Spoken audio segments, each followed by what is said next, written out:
Bienvenidos a Hablando de. Usted sabe que puede vernos, escucharnos en cualquier momento, en cualquier lugar, en los canales de YouTube y de Facebook de Mate Frío, Producciones Audiovisuales, MFM. Estamos con un gran amigo, un gran músico, además con quien hemos compartido largas charlas respecto a la música, varias discusiones, sí, además. varias discusiones. Estoy hablando de Fede Melioli. ¿Qué tal, Fede? ¿Cómo te va? Muy bien, gracias por invitarme. Bueno, contanos cómo comienza tu búsqueda de ser músico, de tocar un instrumento, de decir, bueno, quiero expresarme a través de este lenguaje. Sí, a mí me regalaron una guitarra de chiquito. Mi tío me regaló una guitarra y yo pensé, ahora voy a aprender a tocar la guitarra. Como me puse como objetivo personal solo, tipo tenía, no sé, 12 años. Sí. Y un día entonces vuelvo y le digo, mira, aprendí a tocar la guitarra y le hago escuchar lo que aprendí. Y él me dijo, no estás tocando la guitarra, estás tocando el bajo vos. Entonces, se ve que me había agarrado una canción que me gustaba en ese momento y mi oído iba directamente al bajo. Y para mí esa era la canción. ¿Cuáles eran las canciones que vos recordás que te llamaron la atención? Es decir, la música que vos dijiste, presto el oído, sí. Atención a esto. Te digo, en general fundamentalmente el funk, porque mi papá era DJ. Entonces cuando yo era chiquito me crié en discotecas. Sí. Y eran los años 70, entonces yo tengo muy claro la línea de bajo Good Time de los Chic, Bernard Edwards, el bajista de los Chic, que siempre ha sido mi referencia principal. Entonces para mí, que vivía en un cuartito en una discoteca, viste que la frecuencia que llegan a un cuarto cerrado son la baja, entonces la frecuencia graves. Entonces yo con mi hermano estábamos dentro de un cuarto a la noche, que dormíamos ahí, se escuchábamos bum, bum, bum, bum, bum, bum, bum. Entonces llegaba el bajo. Entonces, para mí esa era la música, era el bajo. ¿De dónde sos, Fede? Di Rovigo, che è una città del Veneto, cerca de Venecia. Bueno, ¿y qué música se escuchaba ahí? ¿Hay una música de la región? ¿Hay una música local? Sí, hay una música folclórica, que es una música del norte de Italia, que suelen ser como unos valses, una música medieval, pero no es algo típicamente de la ciudad, sino más de una zona más extensa, como podría ser en el sur de Italia la tarantella o la taranta, pero no tuvo tanta prensa porque probablemente la tarantela viajó con su inmigración, ¿no? Cuando yo voy a la reunión de italianos acá a Buenos Aires, tocan una tarantela, claro. Nunca tocan El estereotipo es la tarantela. La tarantela, pero esa música del sur. En el norte hay otro tipo de música que pero no viajó tanto como la tarantela, pero sí, son músicas de medievales, fundamentalmente de borgo, de fiesta medieval, así. Con una impronta muy fuerte melódica. ¿Y a qué apunto? Alguna vez discutimos respecto al rock anglosajón, digamos, o al rock más crudo, más norteamericano, por ahí, y la vertiente melódica que viene de Europa, ¿no? Sí. La vertiente melódica de Europa para mí es como, me di cuenta al venir a América, que es algo que llevamos todos los italianos, los mediterráneos, como en el corazón. Para mí la música, si no tiene un estribillo con mucha melodía, no vale ni la pena. Entonces siempre con Hilda tenemos, a la hora de componer, yo empujo siempre por los estribillos con melodioso, y ella siempre me dice, me pareces un Tano en la góndola. Gordolín. Claro, ¿no? Y acá melodrama. En Argentina lo que era el Festival de San Remo, que era lo que Claro, llegaba de la música italiana en ese exacto. momento. Que esa es la música con la cual yo me he criado, y para mí siempre las canciones fueron canciones con estribillo casi llorona, no sé cómo decir. Entonces, como para mí, yo busco siempre en esa dirección a la hora de componer, y siento como que hay una matriz siempre blues en el rock que hay en Europa, pero se funde en Italia particularmente con una cultura de la melodía. ¿Hay bandas de rock italianas? Bueno, me acuerdo de la Premiata Forneria Marconi. La Premiata Forneria Marconi. Sí, hay bandas de rock que claramente como todo tiene toda una escena, que pero por una cuestión de idioma no trasciende los confines de Italia, pero hay un poco de todo, hay trap, hay rap, hay trap hay en todos lados ahora. Sí, claro. Y reggaetón también. El reggaetón, todo en italiano, claro. ¿no? Hay trap y reggaetón en italiano. A los reggaetón en Italia me da gracia porque si no tiene alguna palabrita en español adentro, que parece que no es bastante reggaetón. Entonces son todos los tanos que hablan y se tiran una españolada. Alguna españolada por ahí. Fede, sí. Bueno, pero además de eso y además de esta idea de la canción con el estribillo melódico y con una fuerte melodía, también, por lo que pude escuchar, de cosas que arreglaste vos y demás, hay una búsqueda ligada a cierto Britpop que tiene que ver con lo melódico, pero también tiene que ver con texturas de guitarra por ahí metidas, ¿no? Sí. Hay como algo en el indie pop inglés que tiene un drama intrínseco que a mí me seduce muchísimo, ese océano de arpegio que se cruza. Claro, pero que no es melódico. No, que es más una matriz de Sonic Youth, te diría, como de más Sonic Youth, claro, sí. No Wave de Nueva York del principio de los 80, toda esa banda, Glenn Branca, es su conjunto de guitarras. Ajá. Hay un guitarrista, que es el guitarrista de Blur, que hizo una gran unión de esas dos matrices, con el disco donde está Beatle Bum, donde claramente el Britpop clásico con los acordes más Beatles, donde de repente se juntan esa guitarra irreverente de la melodía, como si fueran los cortes en las pinturas, no sé. Y ese tipo de cosas siempre me gustó mucho, un poco de disonancia en tanta armonía, pero la armonía siempre como base. ¿Cuándo llegaste a la Argentina y cómo comenzaste a trabajar como músico aquí en Argentina? Llegué a la Argentina porque por el amor. detrás de una chica. No, pensé que me iba a decir estaba en búsqueda de nuevos horizontes. Hay una frase que se usa mucho en Argentina que no la de usar porque no es momento tampoco para usarla, pero bueno, sí. Hay algo que siempre te lleva, digamos. Sí, exacto, sí. hemos intuido silenciosamente el subtítulo acá de la frase. No, yo fui tenía un espíritu muy viajero en una época, iba a la India, después me fui por Europa, así conocí a una chica argentina y me pareció hermoso ir a ver qué pasaba en Argentina. ¿Tenías alguna noticia de Argentina en ese momento? Que no fuera de Diego Maradona, no. Claro, Maradona era mi link. Entonces fui como justamente para ver qué pasará en Argentina.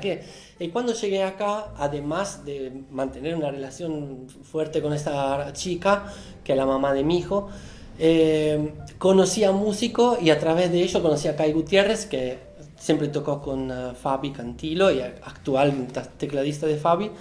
Y él me presentó a Hilda y de ahí nació Estamos hablando de Hilda Lizarazu, ¿no? Hilda Lizarazu, sí. Fede, aparte, además, co-compone, ¿no? Vos tenés varias canciones compuestas con ella, ¿no? Sí, somos como una pareja artística, digamos, para decir, como co-keeper. Un co-keeper, claro. Sí. ¿Y cómo, tenías alguna noción del rock? No, entonces, ni de lo que se tocaba en la Argentina. No. ¿Cuál fue tu primera impresión cuando escuchaste todo aquello que ahora se engloba bajo el nombre de rock nacional? Sin embargo, los grandes maestros del rock, tanto Nevia como Spinetta, como Charlie, no hablan de rock nacional, sino de rock argentino. Argentino, sí. Pero cuando viste todo ese conglomerado que iba desde Patricio Rey, Los Redonditos de Ricota, hasta, no sé, ahora puede ser el Mató a un policía motorizado. Sí, la primera impresión fue que había un nivel de técnico alto. Uh-huh. Como que sentía que los músicos que me rodeaban eran realmente muy buenos y muy capaces, compositivamente, artísticamente y técnicamente. ¿Cuáles eran esos músicos? ¿Algunos que puedas nombrar? Mira, la primer banda en la cual entré era Hilda, que lideraba la banda. Al teclado estaba Juan del Barrio, a la batería Black Amaya. Entonces, mi primer ensayo, 2 días de Argentina fue... Entonces fui conociendo a mi compañero de banda porque compartía y ellos mismos empezaron a mostrarme casi desde adentro la música a la cual ellos habían participado. Spinetta, en el caso de los dos, porque los dos tocaron con Spinetta, y en el caso de Black también Papo, porque ha sido baterista de Papo Blues por largo. Entonces me acerqué mucho a Spinetta gracias a ellos y a Hilda porque le encanta y a Charlie, fueron el primer impacto. Todo me pasaba música para escuchar y de entrada me gustó mucho Bocanada de Cerati, recuerdo. El disco Bocanada de Cerati, claro. Sí, porque en ese momento... ¿Su primer disco solista? ¿Habías escuchado Soda Stereo? No.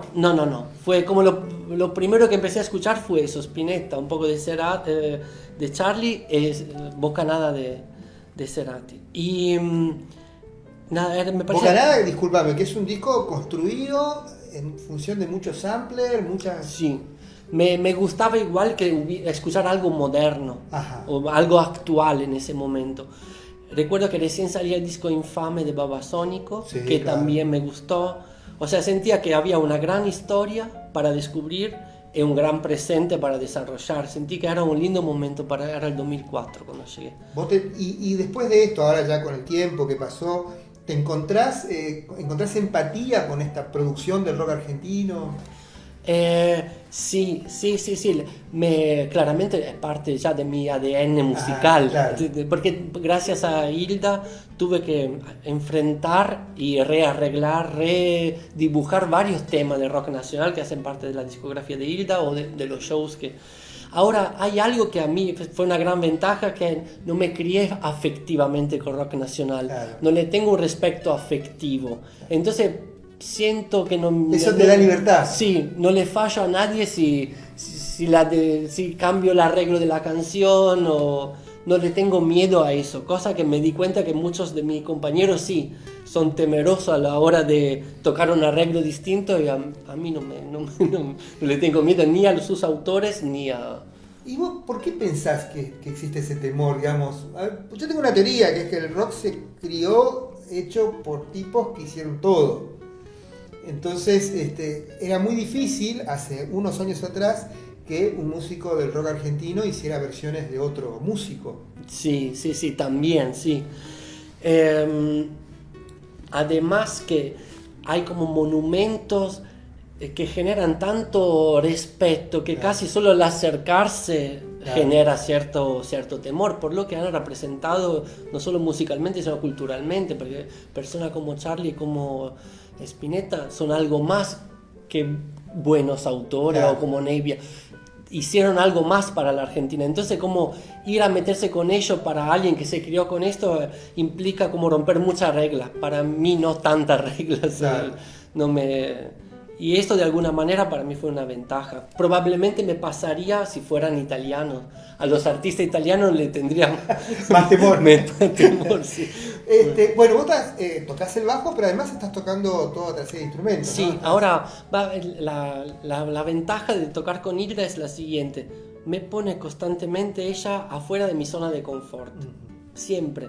O sea, yo aprendí a tocar el bajo y ahora, bueno, por favor, ahora no toque más el bajo, toca la guitarra. Entonces volví a la guitarra de mi tío. Entonces me puse a estudiar como... Volviste a la guitarra, pero a tocar toda la guitarra. Todas las cuerdas. Todas las cuerdas. Ahora toco casi todas las cuerdas. Y después me dijo, bueno, vamos a armar un proyecto que seamos solo nosotros dos, rearreglar todos los temas para que lo podamos tocar juntos. Y me empecé a dedicar a los sintes, a la electrónica, y ahora estoy metido muchísimo. ¿Cómo te llevas con eso? Muy bien, creo bien. No, claro, Espero. Digo, bien en lo que se escucha, pero digo, por parte tuya, digamos, como tipo que toca el instrumento. Sí, es como ver la música desde otro lugar. Siento que solamente me suma. Al principio es difícil, como mudarse de casa, empezar a aprender cómo componer una canción desde otro lugar, o pensar cómo piensa un tecladista o cómo piensa un beatmaker, pero una vez que entré en el juego sentí que me estaba dando más herramientas para realizar mejor las ideas que tengo, ¿no? Fundamentalmente. Si tuvieras que definir tu estilo, tu arte, tu oficio, ¿cómo lo definirías? Mi estilo, yo creo que soy un dream pop. Dream pop. Muchos Beatles también, ¿no? Muchos Beatles. Tengo toda una librería llena de Beatles. Claro.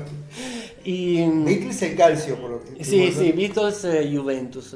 Claro. Y además, digamos... Soy hincha de los Beatles. Y fanático de la Juve. Fan de la Juve.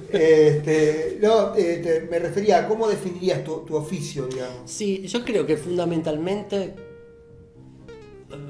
hago canciones y intento tocar lo suficientemente bien para poderla ejecutar, digamos. No me considero un instrumentista porque no soy virtuoso no me dedico a un instrumento por el gusto de tocarlo, sino por el gusto de poder tocar las canciones o la melodía que se me ocurren.